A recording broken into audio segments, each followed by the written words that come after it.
Hi, I'm Sean Pinder from the Department of Finance. It gives me great pleasure to provide you with this introductory presentation on the link between the concepts of risk and return. Now, this link is at the very foundation of most of the decisions that finance professionals must make on a day-to-day basis. To begin with though, let's firstly put an often cited cliche out of its misery. Undoubtedly, you would have heard the saying, high risk means high returns, which sort of implies that as the risk of an investment opportunity increases, there's also a definite increase in the returns that the investment will provide. Now, this statement is patently false and is something you expect to hear from dodgy salesmen that are marketing high-risk investments that might not be promising the returns sought by the investor. What we can say with some confidence is that as the risk of an investment opportunity increases, the return required by investors to convince them to invest in the asset will also increase. So let's delve into that idea a little bit more. A common assumption made in finance is that investors are risk averse. Now, what this implies is that they'll demand higher returns in order to be convinced to invest in assets with higher risk. And one way that risk-averse investors incorporate risk into their decision-making is through their evaluation of an investment opportunity using a discounted cash flow, or DCF, approach to valuation. The DCF approach specifically accounts for the time value of money by discounting future expected cash flows at a discount rate, R, that reflects the impact of inflation, opportunity cost, and importantly, risk. So the greater the risk associated with the cash flow, the greater the value of R we use in the calculation of the present value in this formula, and the lower the present value of that cash flow. But this begs the question, what is risk and how do we measure it? One measure of risk is what we sometimes call total risk, and is reflected in the overall variability of the returns of an asset. Now, to illustrate, what we have here on the far left are the returns from an investment in shares in the retail company Woolworths. Then, next, the returns from an investment in ANZ Bank shares. And then finally, the returns from a portfolio that consists of an equal investment in both Woolworths and ANZ Bank shares. Total risk is reflected in the variability of these returns over time. So, let's observe the returns of the Woolworths shares. Now, what you see is that the range of returns, as indicated by the black arrow, provides us with a measure of how risky the investment is. The wider that range, the riskier the investment. For the sake of this example, we've set the total risk of the shares in Woolworths and ANZ Bank to the same level. Note though that the returns from the shares in both companies don't move perfectly together.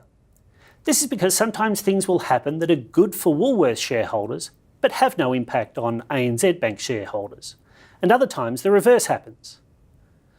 Of course, sometimes the value of both shares might increase or decrease at the same time due to some economy-wide influences such as changes in employment or economic growth. So they both have the same level of total risk, but when we combine the assets into a portfolio, we notice something very special. What you can see is that the total risk of the portfolio is less than the total risk of either of the assets. Now, this is because sometimes when the returns of Woolworths shares increase due to some firm-specific information, such as the appointment of an excellent CEO, the returns of shares of ANZ might be decreasing relative to their expected level because of some negative news that might have just hit the market. Now, the consequence of this is that the risk of the portfolio is less than the average risk of the assets in the portfolio.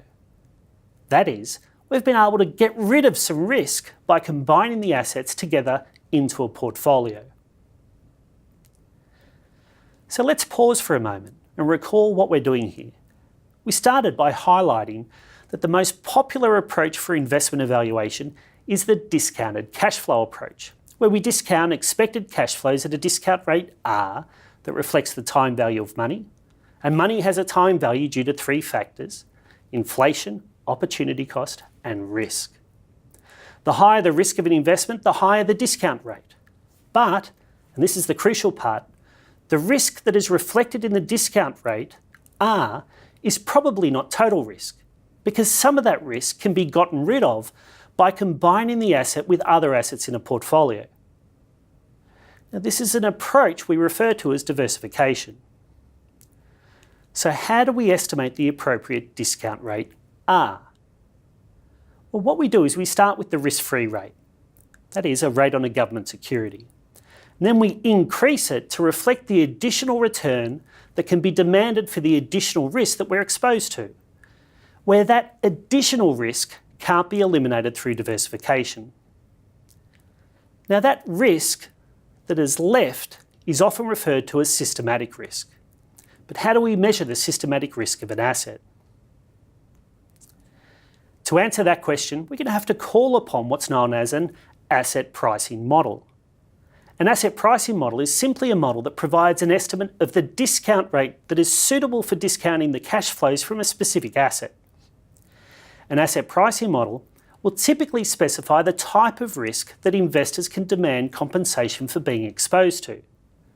Another way of thinking about this is that the asset pricing model tells us what risk the market will reward an investor for bearing. So back to the question, what type of risk should be reflected in an asset pricing model? Well, we know it's probably not total risk because we can get rid of some of that. But what type of risk is rewarded by the market? The honest answer is we don't exactly know.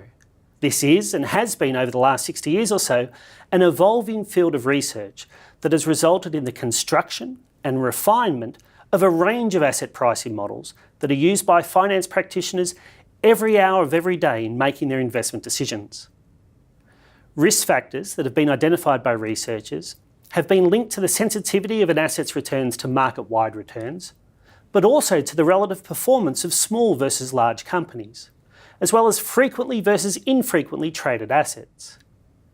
It's a fascinating area to research in, and I have no doubt that it will continue to evolve as our understanding of financial markets also continues to develop.